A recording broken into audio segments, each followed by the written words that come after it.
ሰላም ጤና ይስጥልን ውድ ሀቅና ሳቅ ሚዲያ ቤተሰቦች እንደምን አላችሁ? ይህ ሳምንታዊ ከስፍራው የተሰኘው ፕሮግራማችን ነው። በአሁኑ ሰዓት ትልልቅ ሰበር ዜናዎች ከአማራ ክልል እየወጡ ይገኛሉ። ከነዚህ ሰበር ዜናዎች መካከል ኮሎኔል ፋንታሁን ማሀቤ ከዚህ ቀደም ህዳር ወር ላይ በነ ካፒታን ማስረሻ ሰጤ አፋሃድና በአማራ ብሔራዊ ክልላዊ መንግስት መካከል በተደረገው የሰላም ስምምነት መሰረት በዛሬው ዕለት ኮሎኔል ፋንታሁን ማሀቤ ከአጃቢዎቹ ጋር በዳውንት አካባቢ ወደ ሰላም ገብቶ ነበረ። አሁን ባለን መረጃ አዲስ አበባ በልዩ አውሮፕላን ወደ አዲስ አበባ መጥተዋል። እንግዲህ ኮሎኔል ፋንታሁን ማሀቤ እንኳን በሰላም መጡ ነው የምንለው። ከዚህ ጋር በተያያዘ ሌሎች መረጃዎችንም ዝርዝር መረጃዎችን እነማን ደግሞ አኮብኩበዋል የሚለውን ከዛው ከስፍራው የምናቀርብላችሁ ይሆናል። ከዛ ውጭ እንግዲህ አየር ኃይላችን 90ኛ ዓመቱን የምስረታ በዓል በደማቅ ሁኔታ ከተለያዩ አገር የሚመጡ ተወዳዳሪዎች ጋር የአየር ትርኢት ያደርጋል። እሱንም የተወሰነ የዳሰስነው እና ማስታወቂያ ፕሮግራም ይኖረናል። እሱን እናቀርብላችኋለን። በጎንደር ምንድነው እየተከሰተ ያለው? ጎንደር ሰላም ነች እንዳታስቡ። ነገር ግን በጽንፈኛው ጎራ ምን ተከሰተ? ምንድነው ያለው እውነታ? ከጎንደር እዛው ከስፍራው ላይ መረጃ አለን። እንግዲህ የጎንደሩ ቡድን ብትንትኑ ወጥቷል። በአፋሃድ በኩል ያለው ግን የሰላም ስምምነቱን የተስማማ አሁንም እየገባ እንዳለ ነው ያለን መረጃ። በአፋር ክልል ከአፋር ክልል የግብርና ቢሮ መምራት ተስኖት የሸፈተው ሽፍታ አሁን ምን እያካሄደ ነው የሚገኘው? እንግዲህ ኢሳያስ አፈወርቂ የሚታወቀው ከዚህም በፊት ያው የተለያዩ ሰዎችን በማሰባሰብ የኢትዮጵያን መንግስትና ኢትዮጵያ ሰላም የላትም የሚለውን ነገር በዓለም አቀፉ ማህበረሰብ ለማስያዝ የሚሞክርበት ሂደት ነው። ነገር ግን አሁን ይሳካል ወይ? ትላንት ዛሬ ነው ወይ የሚለውን አብረን የምናይ ይሆናል። አፋር ክልል እናያለን፣ አማራ ክልል እናያለን። ወደ ሙሉ ዝግጅቱ ወስዳቸዋለሁ። ከዛ በፊት ግን ፕሮግራሙን ላይክ፣ ሼር፣ ሰብስክራይብ እንዲሁም የደውል ምልክቷን በመጫን ይህ ፕሮግራም ለሁሉም ሰው እንዲደርስና እናንተም ፕሮግራም ስናሰራጭ ወደ እናንተ እንዲደርስ ያግዛችኋልና የደውል ምልክቱን መጫናችሁን አዘንጉ። በተረፈ ግን ኮፒ ሊንክ እያደረጋችሁ ሊንኳን በተለያዩ የሶሻል ሚዲያ አማራጮች በዋትስአፕ፣ በቴሌግራም ለተለያዩ ማህበረሰቦች ለወዳጅ ዘመዶቻችሁ ብታስተላልፉ ትጠቀማላችሁ፣ አትጎዱም ነው የምንለው። ፕሮግራማችን ከስፍራው ነው። ዝግጅቱ ማቀርብላችሁ እኔ ቴዎድሮስ አያለው ከመላው የስቱዲዮ ባለሙያዎች ጋር በጋራ በመሆን ይሆናል። ወደ ፕሮግራሙ ልውሰዳችሁ።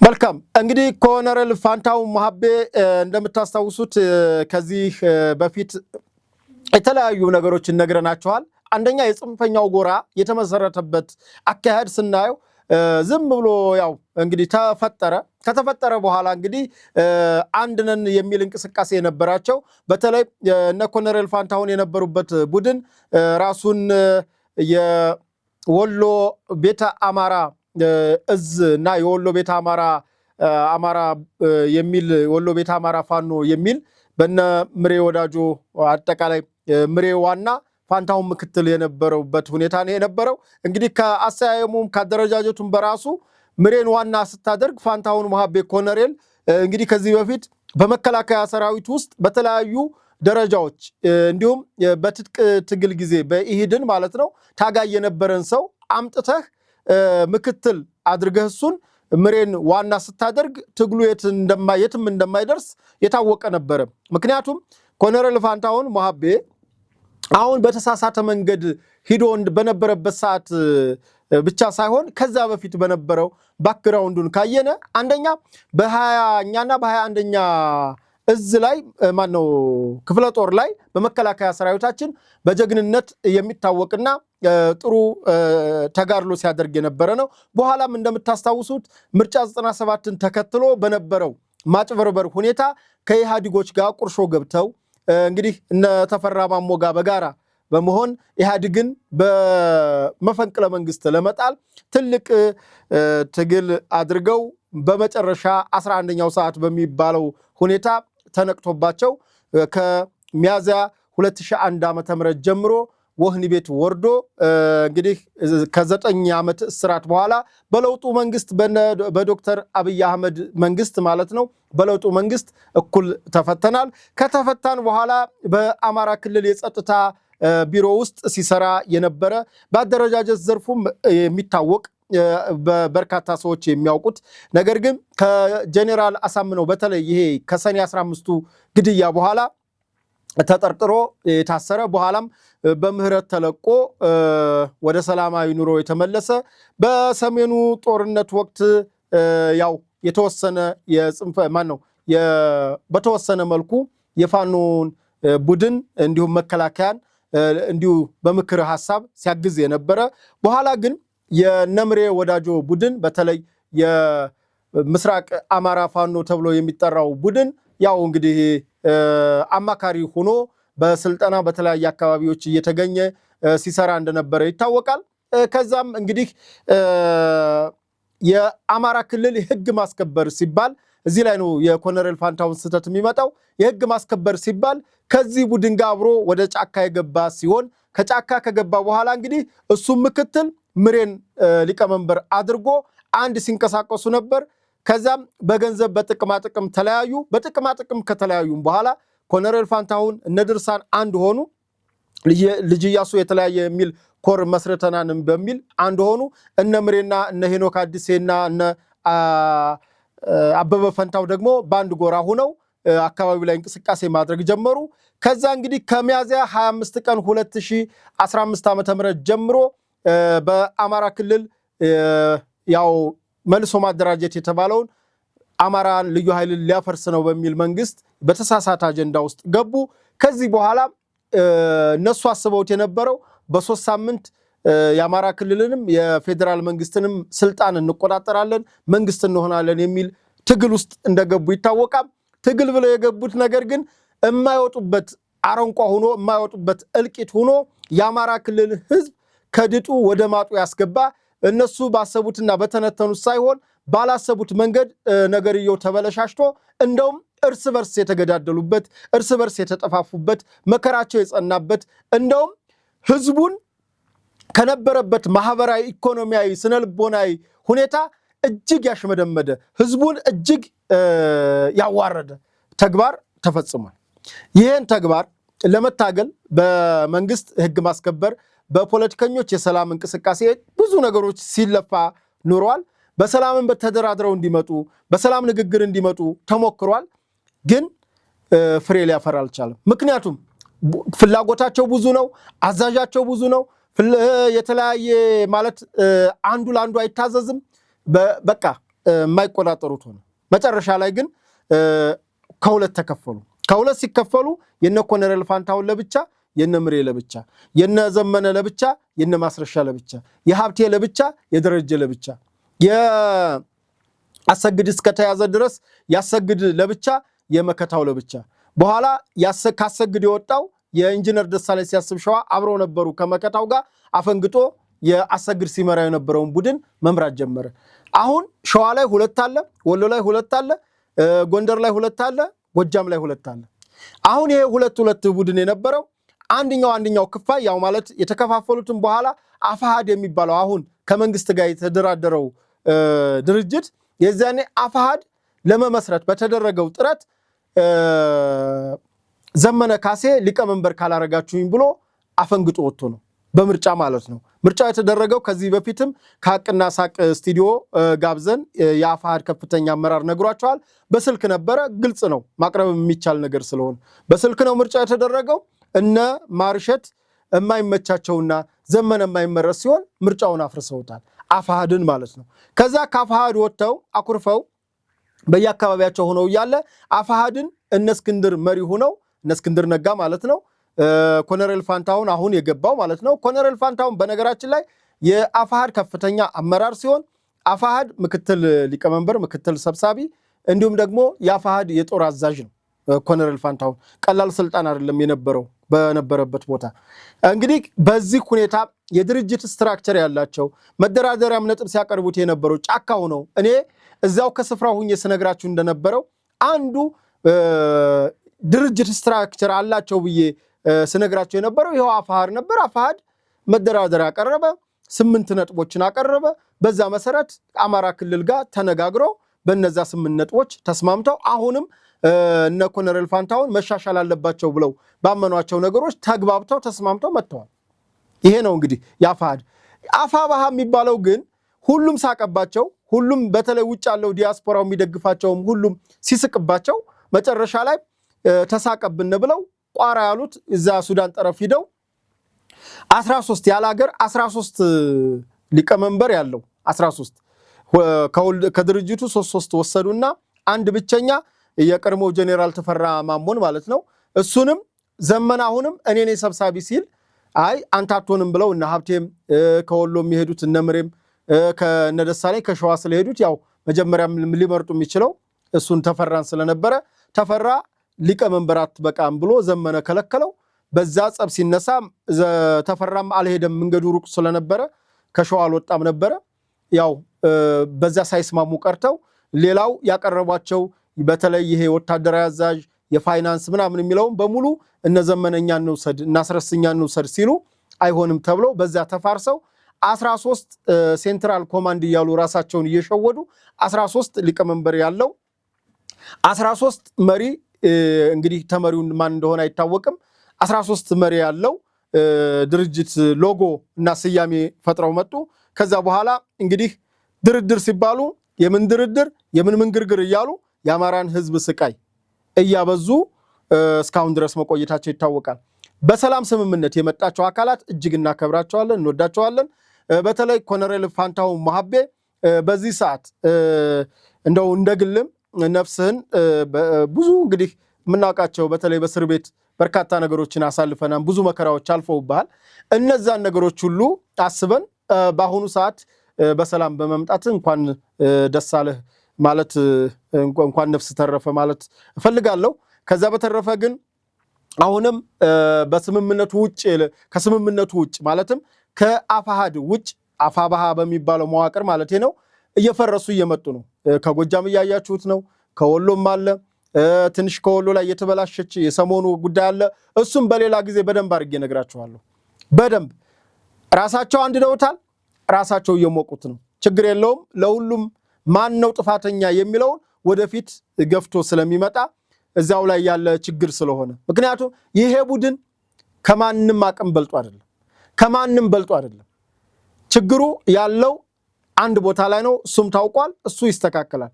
በተረፈ ግን አሁን ለመጣችሁት በሰላም አምናችሁ ለመጣችሁ በሰላም ተደራድራችሁ በሰላም ለመጣችሁ አካላት በሙሉ ያለንን እንደ ሐቅና ሳቅም እንደ ሚዲያም በጣም ደስተኞች ነን። ምክንያቱም ለኢትዮጵያ ሰላም ነው የምንለፋው የምንታገለው። እንደ ግለሰብ ደግሞ ብዙ መስዋዕትነትን ከፍዬበታለሁ። ምክንያቱም መተውኛል። ይሄ ቡድን ነው የመታኝ እኮ ሌላ እኮ አይደለም። እኔ እኮ የሰላም አምባሳደር ነኝ።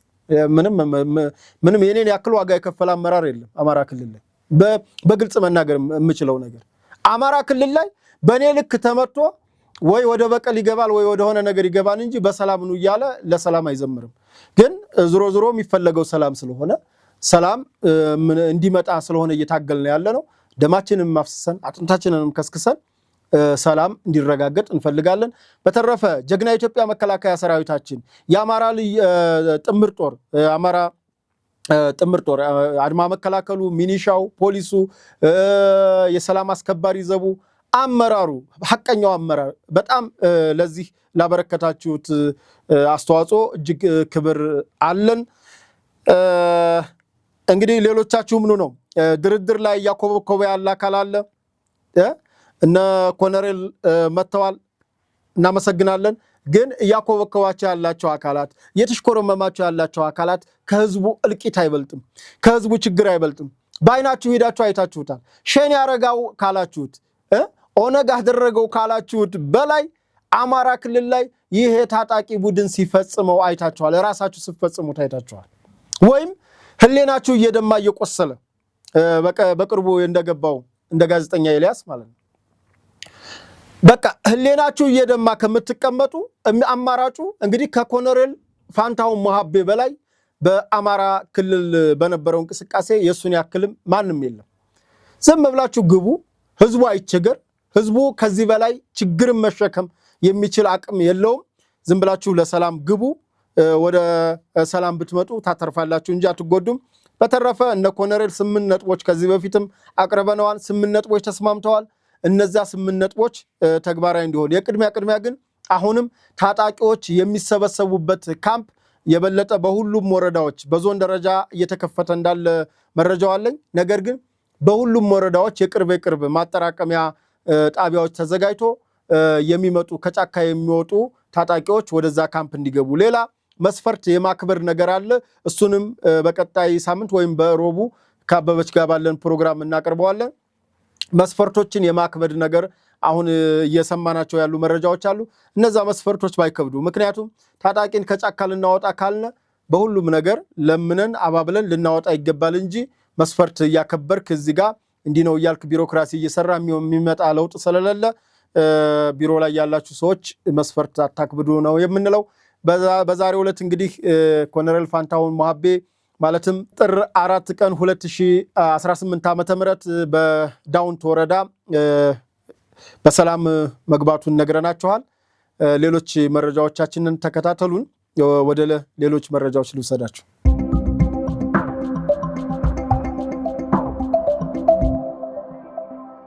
መልካም ቀጣይ የምወስዳችሁ እንግዲህ በጎንደር አካባቢ ነው። በጎንደር አካባቢ ሁለት አይነት መረጃዎችን ነው የማቀርብላችሁ። አንደኛው በመንግስት በኩል እየተወሰዱ ያሉ እርምጃዎችና በመንግስት በኩል እየተወሰዱ ያሉ ከዚህ በፊት የነበሩ ክፍተቶችን የማረምና በተለይ በደቡብ ጎንደር አካባቢ ከሹፌሮች እንግልት እንዲሁም ደግሞ አንዳንድ ደፈጣዎች እየተሰራ ሹፌሮች ይንገላታሉ፣ ግለሰቦች ይንገላታሉ፣ ይታገታሉ፣ ተሳፋሪዎች ይንገላቱ ነበረ። ይህንን ከመፍታት አኳያ ቀጠናውን በተለይ ይሄ የደቡብ ጎንደር አካባቢ ስለሆነ የደቡብ ጎንደር አካባቢ ያለው ቀጠና ሰላም ለማስፈን የአካባቢው የመንግስት ታጣቂዎች የጋራ ስምምነት በማድረግ አንዱ ለአንዱ መረጃ እየሰጠ ችግር ባለበት አካባቢ ችግሩን እንዲፈታ እየሰራ ያለበት ሁኔታ ነው ያለው። ጀግና የኢትዮጵያ መከላከያ ሰራዊታችንም በአካባቢው ውጠራና አንዳንድ አሰሳዎችን እያካሄደ አካባቢውን ወደ ሰላም የማምጣት ትልቅ ስራ እየሰራ ነው የሚገኘው። በዚህም በዛሬው ዕለት በላይ ጋይንት በደቡብ ጎንደር ዋና ከተማ በደብረ ታቦር እንዲሁም ደግሞ በፎገራ ወረዳ ያሉ ታጣቂዎችን በየወረዳቸው የጸጥታ መዋቅር አደረጃጀት ስብሰባ እየተደረገ ይህንን የማንቃትና አካባቢውን ያለበትን ችግር የማሳወቅ ስራዎችን እየተሰሩ እንደሆነ ከስፍራው መረጃዎችን አግኝተናል። ሌላው እንግዲህ በጎንደር ያለው ሁለት ጎራ እንደምታውቁት ሁለት ጎራ አለ። በዚህ በኩል የሀብቴ ቡድን አለ፣ በዚህ በኩል የደረጀ ቡድን አለ። የደረጀ ቡድን አሁን ባለው የሰላም ስምምነት በአፋሕድ የታቀፈ ስለሆነ እንግዲህ በአፋሕድ በኩል የሰላም ስምምነቱን ተቀብሎ ይመጣል መጥቷልም። አብዛኛዎቹ አመራሮች የጎንደር የአፋሕድ ክንፍ በሰላም ገብተዋል። ሌሎቹ የሚጠበቁ የሚቀሩ አሉ። እነሱ ደግሞ የበለጠ እንዲመጡ ስራዎችን እየተሰራ ያለበት ሁኔታ ነው ያለው። በተረፈ እንግዲህ ሌላው በሀብቴ ቡድን በኩል ያለው ነው። ሀብቴ እንግዲህ እነ ኮማንዶ ሳሙኤል ባለድል እንግዲህ የሳሙኤል እንደምታስታውሱት መጀመሪያ አካባቢ በተለይ እነ እስክንድር ጋር በነበረው ሁኔታ ትልቅ ሰጣ ገባ ውስጥ ገብቶ የነበረ ልጅ ነው። በአሁኑ ሰዓት እንደሚታወቀው በሀብቴ ቡድን በኩል ነው ያለው። ነገር ግን ራሱ በበላው ማለት ከታጣቂዎቹ ብር የሚዋጣል እንደምታውቁት ከዲያስፖራውም በኬላም በገታም በመዋጮም በተለያየ ነገሮች ብሮች ይዋጣሉ። እነዛ ከተዋጡት ብሮችን ይዞ ሸሽቷል ነው የሚባለው። ይዞ የሸሸውም ደግሞ ወደ ጎጃም አካባቢ ነው ይዞ የሸሸው። እንግዲህ ሀብቴ ማነው ሳሙኤል በአሁኑ ሰዓት ጎጃም አካባቢ ወደሚገኘው ታጣቂ ቡድን ሸሽቶ ሄዷል ነው እየተባለ ያለው። ሌላው ሚስቱ በዚሁ ራሱ ሲያሰለጥናቸው በነበረው ታጣቂዎች ተይዛለች። ተይዛም እሱ እስከ 2 ሚሊዮን ብር እየተደራደረ እንደሆነ ነው እየተነገረ ያለው። እንግዲህ እነሳሚ አንድ ወቅት ሲነግሩን እንደነበረው ያው 4 ኪሎ ገብተው የአማራ ክልልን ህዝብ ችግር ፈተው ያለውን ችግር በእነሱ በያዙት መንገድ ብቻ እንደሚፈታ ሌላ መንገድ እንደማይፈታው ሲነግሩን የነበሩ ልጆች ናቸው። ነገር ግን በአሁኑ ሰዓት ለራሳቸው ቤተሰብና ለራሳቸው ልጆች እንኳን መሆን ያልቻሉበት ሁኔታ ነው ያለው። ራሳቸው ባሰለጠኑት ኃይል እንግዲህ የሳሙኤል ሚስት ታግታለች። ሳሙኤልም ሸሽቶ ወደ ጎንደር ገብቷል። እንግዲህ ምንም ልናደርጋቸው አንችልም። በተረፈ እንግዲህ በአሁኑ ሰዓት ስሜ እየጠፋ ነው እያለ በራሱ ፌስቡክ እና የሱ ልሳን በሆኑ አካላት በሶሻል ሚዲያዎች ትግል እያደረገ ይገኛል። ያው ከዚህ በፊት እንደምናውቅህ ግባና ያው ከራስህ ከምትመራቸው ሰራዊቴ ከምትላቸው አካላት ጋር ቁምና ያለውን ነገር ልታስረዳ ይገባል እንጂ የሆነ ቦታ ሆነህ በመጻፍ አይደለም። ምክንያቱም የጀመርከው ያው በጀመርክበት እንድጨርስ ነው ትልቁ ነገር። በተረፈ እንግዲህ ሳሙኤል አሁን ያለበት ሁኔታ ይህንን ይመስላል። ጎንደር በአጠቃላይ በአሁኑ ሰዓት በወዶ ገቦች በርካታ ወዶ ገቦች እንደውም ከሰላም ስምምነቱ ጎንደር ላይ የሚታየው በወዶ ገቦች የተጥለቀለቀች ያለበት ሁኔታ ነው ያለው። የሰላም ኮሚቴ፣ የሀገር ሽማግሌዎች፣ የሃይማኖት አባቶች ትልቅ እውነት ለመናገር ጎንደር ላይ ትልቅ ለውጥ አለ። ይሄ ለውጥ ምንድነው? የሃይማኖት አባቶች፣ የሀገር ሽማግሌዎች የሚደርስባቸውን ማስፈራሪያና ዛቻ ሳይፈሩ ለህዝብና ለሀገር በሚጠቅም ሁኔታ ሚዛን ሆነው የጎንደር ሽማግሌዎች፣ የጎንደር የሃይማኖት አባቶች እየተንቀሳቀሱ ነው የሚገኙት። በጣም ደስ ይላል። ይሄ ሌሎችም አካባቢዎች ላይ እንድትለምዱት፣ በተለይ ጎጃም አካባቢ ያላችሁ የሃይማኖት አባቶችና የሀገር ሽማግሌዎች ይህን ልትለምዱና ልትወስዱ ይገባል። ጎንደር ከጎጃም የባሰ ችግር የነበረበት አካባቢ ነው። ችግሩ የተፈታው በራሳቸው ተጋፍጠው ሂደው ልጆቹን ጫካ ያሉ ልጆችን ኑ አይበጀንም ይሄ የያዛችሁት አካሄድ የሚበጀን ለኛ መነጋገሩ መወያየቱ ነው በሚል የሃይማኖት አባቶችና የሀገር ሽማግሌዎች በሰሩት ስራ ነው እንግዲህ ጎንደር ላይ ትልቅ ለውጥ እየመጣ ያለው። በዚህም ነው በየትኛውም የጎንደር አካባቢ ወይ ወዶ ገብ ነው ወይም በሰላም ስምምነቱ እየገባ ነው ያለውና እንግዲህ ጥቂት ሰዎች ይቀራሉ። ከዚህ በፊት ነግሬያቸዋለሁ። ጥቂት የሻዕቢያና የወያኔ ተላላኪዎች፣ የግብፅ የባዕዳን አገር ጉዳይ አስፈጻሚዎች ሊቀሩ ይችላሉ። እነሱ ደግሞ ከራሳቸው ስላልሆነ የላካቸው አካልም ሌላ ስለሆነ ከዛ የሚጠበቅ ነገር ነው። እንግዲህ ጎንደር ላይ ያለው ይህን ይመስላል።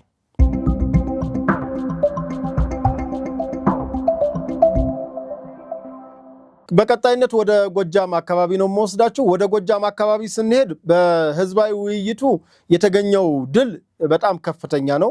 በጣም ደስ ይላል። ይህንንም ከዕለት ወደ ዕለት ጎጃም ላይ ለውጦች እየታዩና ህዝቡ ለሰላም የሰላም አየርን ከቀን ወደ ቀን እየተነፈሰ ያለበት ሁኔታ ነው ያለው። ያው እውነቱን ተናግሮ ከመሸበት ማደር ካልነ እንደ ጎጃም ነው። በቃ ጎጃም ምዕራብ ጎጃም ፍኖተ ሰላም ከተማ የተጀመረው ህዝባዊ ውይይት ከዛ በኋላ በሁሉም የጎጃም አካባቢዎች እንዳያችሁት አድማሱን አስፍቶ ህዝቡ በነፃነት የሚሰማውን ነገር ተናግሯል። ከዛም በኋላ እንግዲህ ጀግና ኢትዮጵያ መከላከያ ሰራዊታችን እንዲሁ የአማራ ክልል ጥምር ጦር በጋራ በመሆን ባደረጉት ሂደት እንግዲህ ወዳውኑ ወደ ጸረ ማጥቃት ጸረ ሽምቅ ስራ ተገብቶ ነበረ። በዚህም የጸረ ሽምቅና የጸረ ማጥቃት ስራ ትልቅ ድል ተገኝቷል። አብዛኛው የጽንፈኛው ቡድን ሸሽቶና ነፍሴ እግሬ አውጪ ብሎ በተለያየ ጉራንጉር ውስጥ ነው የሚገኘው። እንደ በፊቱ ወረዳ ይዞ እንደ በፊቱ የሆነ ከተማ ይዞ መፎከርና መሸለል አሁን የለም። አሁን ያለው ምንድነው? በየት መጣብኝ የደረሰብኝ እያለ እየተሽለኮለከ በየጫካው በየጉራንጉሩ የሚሄድ አካል አለ። አሁንም የማይካድ ነው።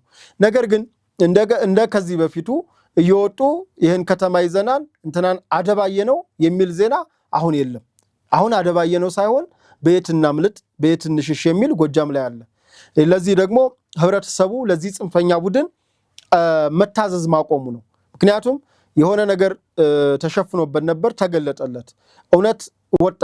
እውነት ጋር ሲወጣ እዚያ ያለ ጽንፈኛ ቡድን ተጋለጠ ማለት ነው። ከዚህ በፊት አርቲስት ገብቶ ጉዳቸውን አጋልጦ ነበር።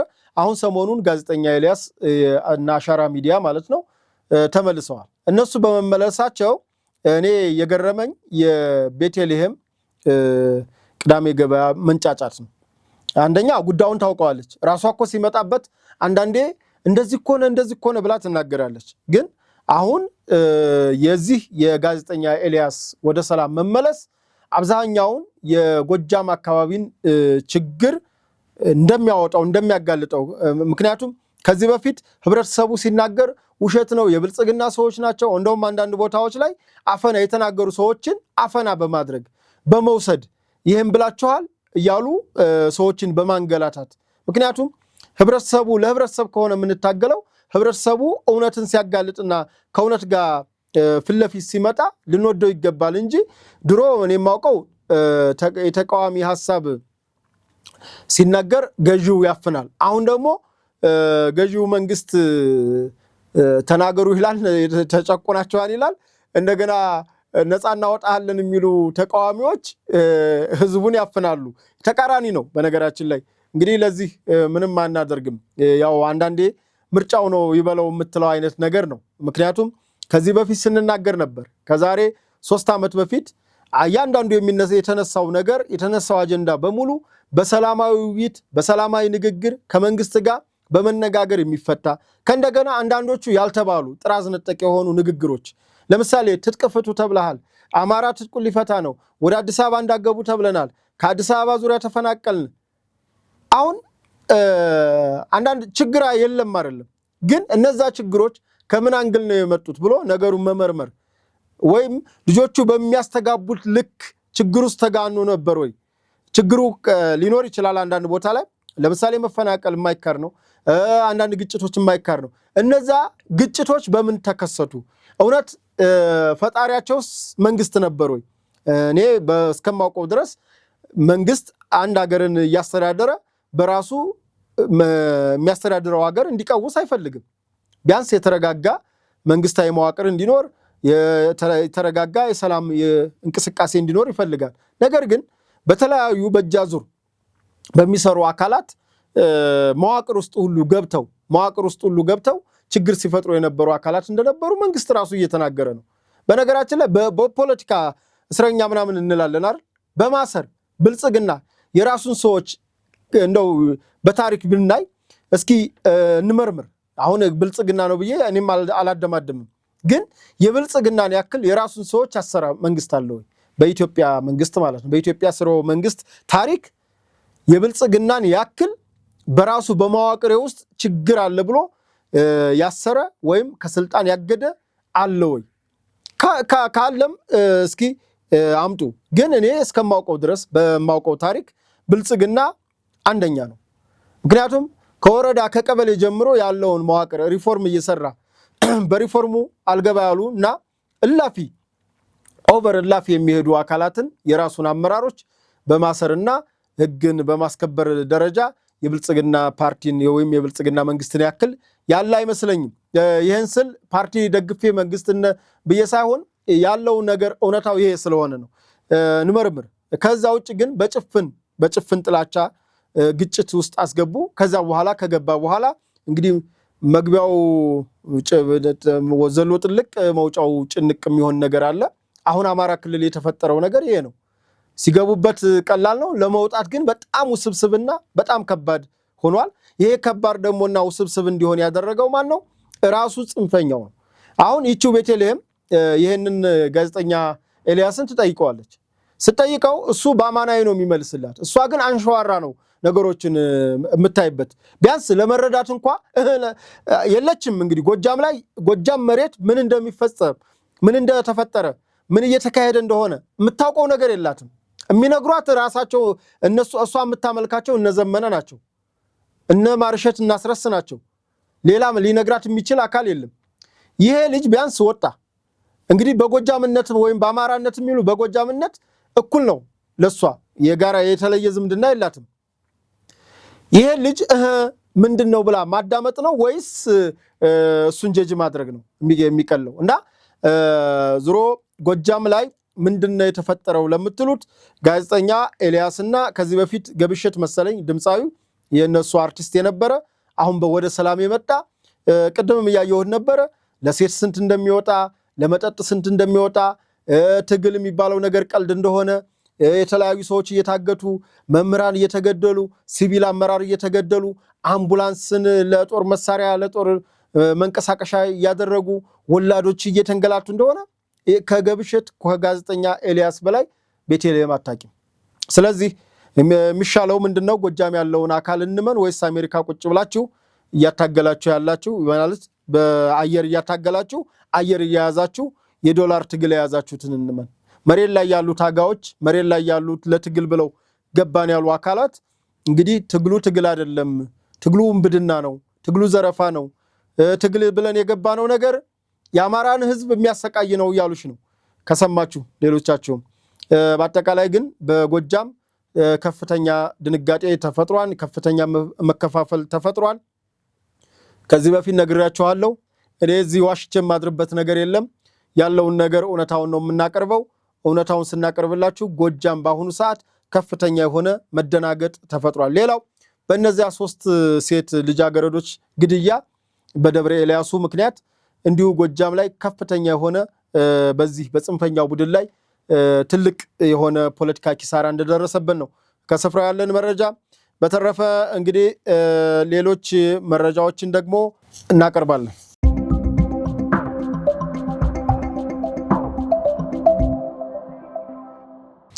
መልካም እንግዲህ ወደ ሌሎች መረጃዎች ከመውሰዴ በፊት የአየር ኃይላችን እንግዲህ ጀግናው ኢትዮጵያ መከላከያ ሰራዊት አንዱ ተፈሪው ግርማ ሞገሱ አየር ኃይላችን ነው። አየር ኃይላችን በቅርቡ ጥር 15 ከጥር 15 እስከ ጥር 19 የሚያካሄደው ዓለም አቀፍ የሆነ የአየር ትርኢት ከፍተኛ የሆነ የማስታወቅ ስራ እየተሰራ ነው የሚገኘው። እንግዲህ ይህ ግዙፍ አየር ኃይላችን ግዙፍ የሚያስብለው ተቋማዊው እድሜውም ነው። እድሜውም 90ኛ ዓመት ነው። 90 ዓመት የአንድ አዛውንት እድሜ ነው። እንግዲህ 1 ሴንቸሪ ሊሞላ 10 ዓመት የቀረው ከመጣቸው ጥቂት የቀረው ነው። እንግዲህ ይሄ አየር ኃይላችን ከፍተኛ ስም ዝና ያላቸው ጀግና አብራሪ የነበሩት እነ ኮሎኔል በዛብህን በዚህ አየር ኃይል የምናውቃቸው ናቸው። እጅግ ዝነኛ አብራሪዎች ናቸው። በርካታ አየር አብራሪዎች ያሉበት በአሁኑ ሰዓት ደግሞ የሚገርመው ተቋሙ ሰው እየተካ በቃ ሰው በችግር ውስጥ ሆኖ ሰው ይተካል። አሁን ያሉት ደግሞ የበፊቶቹን የተሻሉ ያው እነሱ ቢኖሩ እንግዲህ ያ ነው። ግን አሁን ደግሞ ያሉት ኦቨር የተሻሉ በጣም ቴክኖሎጂውን በተለይ ይሄ 5ኛው ጄኔሬሽን የሚባለው 5ኛው ትውልድ አየር አብራሪዎች ናቸው። እንግዲህ የኢትዮጵያ አየር ኃይል ተወዳዳሪ ሆኖ ይቀርባል። በውድድሩም የአረብ ኤሚሬት ይመጣል፣ የሩሲያ ይመጣል፣ ከቼክ ይመጣል፣ እንዲሁም ከአሜሪካና ከቻይና ያሉ አየር ኃይሎች አየር አብራሪዎች ይመጣሉ። የአየር ላይ ትርኢት አለ። በትርኢቱም ኢትዮጵያ ትወዳደራለች። ውድድሩ ከፍተኛ ኮምፒቲሽን ያለው ነው። እንግዲህ በሰዓቱ ከፍተኛ ትርኢት እንደሚኖረው ነው የተነገረው። 88ኛው አየር ኃይላችን ትርኢት ላይ የተገኙት ክቡር ጠቅላይ ሚኒስትሩን ጨምሮ ከፍተኛ አመራር የተመረጡ ሰዎች ጥቂት ሰዎች ብቻ ናቸው የተገኙት። አሁን ግን መላ ህዝቡ ተጠርቷል። መግቢያ ይኖረዋል። ዝግጅቱ ቢሾፍቱ ከተማ ነው። አየር ኃይል ግቢ ነው። ደብረ ዘይት አየር ኃይል ግቢ ነው። እንግዲህ በዚህ አየር ኃይል የሚደረገው ትርኢት ላይ ነፃ የሆነ የአየር ላይ ትርኢት ማለት ነፃ የሆነ ስፔስ ነው ያለው። ምግብ ይኖራል። የተለያዩ በቃ ወደ ቤተልሔም የሚያሰኝ ትርኢት ነው የተዘጋጀው። በዚህም የመግቢያ ትኬት አለ። መግቢያ ይቆረጣል። ከዛ በኋላ ገብቶ ትርኢቱን እንደ ማንኛውም እዚህ ጋር ባለስልጣን እዚህ ጋር ሲቪል የሚባል ነገር የለም። ሁሉም እኩል ሆኖ አየር ኃይላችን 90ኛ ዓመቱን በዓሉን ሲያከብር ሁሉም ሰው ተጋባዥ ነው። ሁሉም ኢትዮጵያዊ ደብረ ዘይት ቢሾፍቱ ከተማ ተገኝቶ የአየር ኃይል ትርኢትን መሳተፍ እንደሚችል ጄኔራል ብሩክ ባለፈው ገልጸውልናል። አሁንም የአየር ኃይል ትርኢታችንን በዚህ በሐቅና ሳቅ ስቱዲዮ የተዘጋጀ የማስታወቂያ ዝግጅት አለ። እሱን እናቀርባለን። ወደ ሌሎች መረጃዎች እንሄዳለን። ጀግናው የኢትዮጵያ አየር ኃይል 90 ዓመታትን ባስቆጠረ ጉዞ የሀገራችንን የአየር ክልል በአስተማማኝ ሁኔታ በመጠበቅ በመስዋዕትነት የደመቀ አኩሪ ታሪክ የሰራ አንጋፋ የአቪዬሽን ተቋም ነው። ለዚህም ታላቅ የምስረታ ክብረ በዓል ዓለም አቀፍ ደረጃውን ጠብቆ ተዘጋጅቷል። ዘመኑ የደረሰበትን የአቪዬሽን ቴክኖሎጂ በቅርበት ለመመልከትና ለመዳሰስ ሁላችሁም ተጋብዛችኋል። ለቴክኖሎጂ አድናቂዎች አነቃቂ ተሞክሮ የምታገኙበት የአቪዬሽን ኤክስፖ የአንበሶቹ ሰማይ ኢትዮጵያ በሚል መሪ ቃል በዓለም አቀፍ ደረጃ ስመጥር የሆኑ ሀገራት አየር ኃይሎች የሚሳተፉበት ጥቁር አንበሳ የአየር ትርኢት። ኑ ሁሉንም በአንድ ቦታ በነጻነት እየተዝናኑ የሚጎበኙት ታላቅ ዓለም አቀፍ የአቪዬሽን ኤክስፖን በቢሾፍቱ አየር ኃይል ግቢ ውስጥ ከጥር 15 እስከ ጥር 19 በደማቁ ያክብሩ። በዚህ ታሪካዊ ኤክስፖ ላይ ለመሳተፍ የመግቢያ ቲኬቶቹን ኦንላይን በwww.etaf90years.com በአዲስ አበባ መኮንኖች ክበብ፣ በስካይላይት ሆቴል፣ በሂልተን ሆቴል፣ ኢሊሌ ሆቴል በተጨማሪም በ11ዱም ክፍለ ከተሞች እንዲሁም በቢሾፍቱ፣ በአዳማ፣ በሞጆና በሌሎችም አቅራቢያ ከተሞች በመግዛት መታደም ትችላላችሁ። የኢትዮጵያ አየር ኃይል የነጻነትና የአንድነት ምልክት። መልካም። በቀጣይነት የምንወስዳችሁ የመጨረሻ ፕሮግራማችን ነው። አፋር አካባቢ ነው። እንግዲህ በአፋር አካባቢ እንደሚታወቀው ቀይ ባህር ሲነሳ የአፋር ህዝብ፣ ጀግናው የአፋር ህዝብ አብሮ የሚታወስ ነው። ለዚህም ደግሞ ሱልጣን ኢብራሂም የተናገሩት ነገር አለ። እንኳን ኢትዮጵያን ሰንደቅ ዓላማ እንኳን እኛ ግመሎቻችን ያውቁታል ነው ያሉት። ይሄን ያሉት መቼ መሰላችሁ? በሻዕቢያና በወያኔ ዘመን የኢትዮጵያን ሰንደቅ ዓላማ ይቀየር ብለው እንቅስቃሴ በጀመሩበት ሰዓት እነ ስብሐት፣ ጉደኛው ስብሐት ነጋ፣ ከዚህ በፊት ነግሬያቸዋለሁ በሌላ ፕሮግራም፣ አቶ ገብሩ አስራት ሉዓላዊነትና ኢትዮጵያ በሚለው መጽሐፋቸው በዲሞክራሲያዊና ሉዓላዊነት በኢትዮጵያ በሚለው መጽሐፋቸው ገብሩ አስራት በጻፉት ላይ ማለት ነው የኢትዮጵያ ሰንደቅ ዓላማ ጥቁር ነው ብሎ ይከራከር ነበር። ለኢትዮጵያ ሰንደቅ ዓላማ ትልቅ ጥላቻ ያለው ሰው ማለት ስብሐት ነጋ ነው። ሲጀመር ያው ስብሐት ያው ኤርትራዊ ነው፣ ሁሉ ነገሩም የኤርትራ ስራ ነው የሚሰራው። ግን በስሙ ኢትዮጵያ ውስጥ የነበረ ግለሰብ ነው። በአሁኑ ሰዓት ያው በስደት ላይ ይገኛል። ስብሐት ነው ያን ባለበት ሰዓት ነው እንግዲህ እነ ሱልጣን ኢብራሂም ይሄንን አይረሴ የሆነ አፋርን ህዝብ ስናስታውስ እንኳን እኛ ግመሎቻችን ኢትዮጵያን ሰንደቅ ዓላማ ያውቋታል ያሉት ማለት ነው። እና በሻዕቢያ በወያኔ እንደ አፋር ህዝብ ግፍ የደረሰበት ማህበረሰብ የለም። ግፉ አንደኛ የሚጀምረው አንድ የነበረን ህዝብ ከሁለት ከፍሎ አንዱን ወደ ኢትዮጵያ አንዱን ወደ ኤርትራ አድርጎ እንዳይገናኙ ማድረግ ነው። ታሪካዊውን የአሰብን ወደብ ከአፋር ማህበረሰብ መገንጠሉና ማስወጣቱ ነው። ሌላው በዛው በቀይ ባህር አፋር የነበረውን ማህበረሰብ በኢኮኖሚያዊ እንቅስቃሴው ወደብ እያለ በነበረበት ጊዜ የተነቃቃ የነበረውን እሱን በማስቀረት ነው። ሌላው የኤርትራ ከወሰዷቸውም በኋላ ወደ ኤርትራ ብለው ከወሰዷቸው በኋላ የቀይ ባህር አፋሮች እንደተናገሩት ዘር የማጥፋት የመግደል የማሳደድ ተውት። አፋር ያሉትን አይደለም፣ ማን ነው ቀይ ባህር እዛ አፋር የሚባሉትን ኤርትራ የሄዱትን አይደለም፣ እዚህ አፋር ክልል ኢትዮጵያ አፋር ክልል ያሉትን በምን ያክል ሲሳደዱ እንደነበር እንደ ኋላ ቀር እንዲታዩ በማድረግ በጀታቸው መቀሌ በመያዝ አጋር በማለት የኢትዮጵያ እንግዲህ የኢትዮጵያ ትልቁ የሰው ዘር መገኛ አፋር ሆኖ እያለ አፋር ክልልን ግን ኋላ ቀር ብለው ከዛስ አጋር ብለው ከዛስ መቀሌ በጀት ይዘውላቸው ከመቀሌ ያለው አካል ሲፈቅድ ነበረ አፋር ክልል ሲንቀሳቀስ የነበረው። ብዙ ታሪካዊ ሴቶችን በመናድ በመሸርሸር ጠንካራውን ማህበረሰብ በጎሳ በመከፋፈል ብዙ በኢኮኖሚ ጥገኛ በማድረግ የኢኮኖሚ ሪሶርሱን ራሱ ፍትሐ ሀብት ክፍፍል እንዳይጠቀም በማድረግ ትልቅ ጥፋት ሲሰሩ ነበር። ነገር ግን ከለውጡ መንግስት በኋላ የአፋር ክልል ብዙ ነገሮችን ተለውጧል። ከዛም በተረፈ ለወያኔ እግር እሳት የሚሆንበት ባሳለፍነው የጁንታ የዚህ የ2013ቱ የሰሜኑ ጦርነት ጊዜ እንግዲህ አንዱ ጁንታ ዓላማዋ ሰርዶንና ምሌን በቆረጣ መያዝ ነበር። ይሄን ደግሞ እንዳይደረግ አንድ ራሱ የአፋር መልክዓ ምድር ተዋግቷል። ሁለተኛ ጀግና የአፋር ህዝብ እስከ ታንክ በመማረክ ደረጃ አድርሷቸዋል። ይሄ በወያኔዎችም በሻዕቢያዎችም ቁጭት አለ እና ይሄን ቁጭት ለመወጣት አንደኛ እዛው ውስጥ የአፋር ጁንታ ፈጥረዋል።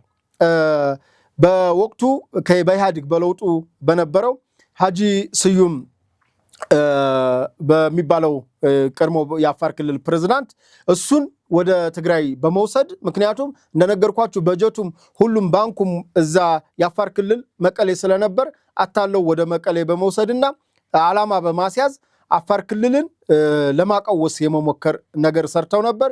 በዚህ ሰዓት እጉጉማም ሌላውም ከአፋር በተለይ ከሀጂ አወል አርባ ከኢትዮጵያ የቁርጥ ቀን ልጅ ሀጂ አወል አርባ ጎን በመቆም ታሪክ ሰርተዋል።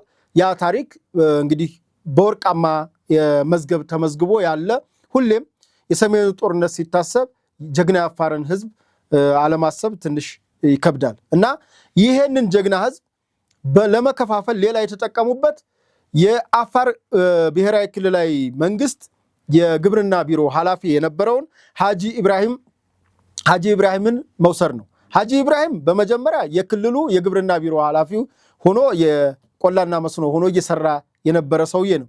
ይሄ ሰውዬ የግብርና ተቋሙን መምራት ባለመቻሉ ግምገማ ስለበዛበት አንዳንድ ነገሮችን ስለበዛበት እንግዲህ ከሀጂም ጋር ምንም ያን ያክል እኔ ባጠራሁት መረጃ ምንም ያን ያክል የገፋና የከፋ ነገር አልነበረም።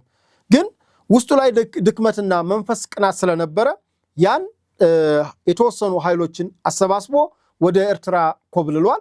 ከኮበለለ በኋላ እድሜያቸው ለጦርነት ያልደረሱ ህፃናትን በማሰባሰብ እኛ አንቻልም እያለ ፕሮፓጋንዳ ሲሰራ እንግዲህ በሶሻል ሚዲያ ታይቷል። ይህ ሰውዬ የግብርና ቢሮ ኃላፊ ይሁንና የአፋርን ህዝብ ጥቀም ተብሎ በመንግስት ታምኖበት ሹመት ተሰጥቶት ስራ ተብሏል። በተግባር ስልጣን ተሰጥቶት እንግዲህ ግብርና ማለት የአፋርን ህዝብ አሁን የሚታየው ለውጥ አለ። በተለይ የለውጡ መንግስት ካሳየው አፋር ክልል ላይ የስንዴውን የተለያየ ቴምሩን ብዙ ይሄ ይመረታል ተብሎ የማይታሰብ ምርት በአፋር ክልል እየተመረተ ነው። በማዕድን ሀብትም የታወቀ ነው አፋር ክልል።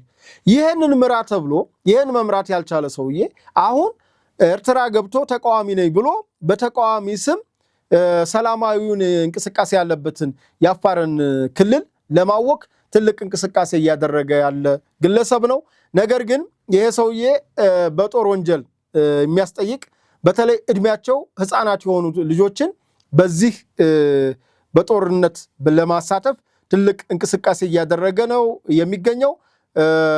ይሄ ኃይል ከአፋር ህዝብ በልጦ አይደለም፣ ወይም ከአፋር አድማ መከላከል በልጦ አይደለም፣ ወይም ደግሞ ካለው በቀጠናው ካለው ከኢትዮጵያ ጀግናው ኢትዮጵያ መከላከያ ሰራዊታችን በልጦ ሳይሆን የሻቢያን ተልኮ ለማስፈጸም ነው። እዛ ጋር የቀይ ባህር አፋሮች አስደንግጠውታል። ማን ነው ለሻቢያ በትልቁ ያስደነገጠው የቀይ ባህር አፋሮች እናቀርበዋለን መግለጫውንም። የቀይ ባህር አፋሮች ከሰሞኑ እዛው ሎጊያም ሆኖ ሰጥተዋል። አዲስ አበባ መጥተው እዚህ ጋር ሰጥተዋል መግለጫ። ለአፍሪካ ህብረትም በጦር ወንጀል በተለይ ይሄ ጄኖሳይድ ተፈጽሞብናል የሚለውን አቅርበዋል። ይሄ እንግዲህ ኮሚሽኑ የመፍረድ ስልጣን የለውም፣ ለዓለም አቀፉ ፍርድ ቤት ነው የሚያቀርበው። የሻቢያ መንግስት ተከሷል። ይሄ ለሻቢያ መንግስት ራስ ምታት ሆኗል። ነገር ግን እዛ ያለው የቀይ ባህር አፋር ጉዳይ ሳይሆን ያሳሰበው ይሄ ሰውዬ የሻቢያን ተልኮ ተቀብሎ እንግዲህ ህፃናቶችን በኋላ ተሰሙታላችሁ ህፃናቶችን አሰልፎ ጦር ሜዳ ላይ እናሸንፋለን ይላል። እንኳን አይደለም የአፋር ክልልን አጠቃላይ ክልሉን መንግስት አይደለም አንድ ወረዳ እንኳን ሊቆጣጠር የማይችል የሆኑ እረኞችን ሰብስበህ በዛ ልክ መፎከር፣ በተለይ ከአንድ ግብርና ቢሮ ኃላፊ ስልጣን ባይሰጥህ ስልጣን ባታገኝ ትንሽ እንትን ይል ነበረ። እንደው ሀጂ ነዎትና መቼም ይሄ ሃይማኖታዊ ስያሜ ስለሆነ ነው ስልጣን ስለሆነ ነው። ሀጂ ኢብራሂም እባክዎትን አገሮት ኢትዮጵያን ባንዳ ይሁኑባት ነው። መቼም ባንዳ በየቦታው አለ። አማራ ክልልም እያየን ነው፣ ትግራይም አለ፣ አፋርም ደግሞ እንደ ሀጂ ኢብራሂም አይነት ባንዳ ተፈጥሯል። እና ይሄንን እንግዲህ መላው የአፋር ህዝብ መላው ኢትዮጵያ ህዝብ የጋራ ጥላት ስለሆነ የጋራ ችግር ስለሆነ በአንድነት ቁመን ከአፋሩ በተለይ ከኢትዮጵያ ቁርጥ ቀን ልጅ ከሀጂ አወል አርባ ጎን ልንቆም ይገባን። ከዚህ በፊት ስዩም አወል የተባለው የሻቢያው አፈቀላጤ የነ ስታሊን ጓደኛ ማለት ነው ከዚህ በፊት እና የሃጂ የ40 ልጆች እያለ ፕሮፓጋንዳ ሲሰራ ሰምታችሁታል። እንግዲህ ምንም ማድረግ አይቻልም። ትምህርትን ዘመናዊ የቀለም ትምህርትን በማስገባት የ40 ያክል በአፋር ክልል ታሪክ የሰራ የለም። ለዚህም ደግሞ የራሱ ልጆች መስዋዕትነት ድሮ ማስተማር እኮ መስዋዕትነት ነው። በነገራችን ላይ ቀለም ከማስተማር ታውቁታላችሁ። እንግዲህ አፋር ክልል ሁሉም ያውቀዋል። እረኝነት ይሻላል። ትምህርት ቤት ግባና አስተምር ከምትለው እረኛ አድርገው ግመል ጠባቂ አድርገህ ብታቆየውና ይሄን ያክል ግመል አለው ቢባል በአፋር ማህበረሰብ በነበረው በወቅቱ ማለት ነው። አሁን ግን የትምህርትን ጥማት የትምህርትን ጥቅም ያወቀ ትውልድ እንዲፈጠር ስላደረገ 40 ሊመሰገን ይገባል እንጂ ሊወቀስ አይገባም ነበር። አሁንም አፋር እየተማረ ነው የሚገኘው። የስልጣኔውም ከሁሉም ኢትዮጵያ የተሻለ ሰላማዊ ክልል ብንል እንግዲህ አፋር ክልልን ነው ቁጥር 1 የምንጠቅሰው። ለዚህ ደግሞ የመማር የመሰልጠን ሁኔታ ነው ያለውና ትምህርት ኩነኔ አይደለም። እንደ መጥፎ ነገር እነ አወል ስዩም አወል እንትን ሲሉ አይተናል ሲወቅሱ። ነገር ግን 40 የሚያስወቅሳቸውን ሳይሆን የሚያስሞግሳቸውን ነው። ለዚህም ደግሞ ጀግና ልጆቻቸውን ሰጥተውናል። እናመሰግናለን። የዛሬውን የሀቅና ሳቅ መረጃዎቻችን ከስፍራው ዝግጅት ይህንን ይመስል ነበር። አዘጋጅቼ ያቀረብኩላችሁ እኔ ቴዎድሮስ አያሌው ከመላው ስቱዲዮ ባለሙያዎች ጋር በጋራ በመሆን ነበረ። ፕሮግራማችንን ላይክ፣ ሼር፣ ሰብስክራይብ አድርጉ። ሐሳብ አስተያየታችሁን በነፃ ኮሜንት ቦክሱ ላይ ሐሳባችሁን ስጡ። ምንም አይከፈልበትም። ካያችሁን ሐሳብ ስጡን ነው እያልን ያለነው። መነሻችንም መድረሻችንም ኢትዮጵያ ናት። ለኢትዮጵያ ሰላም፣ ለኢትዮጵያ ብሔራዊ ጥቅም ተግተን እንሰራለን። አመሰግናለሁ።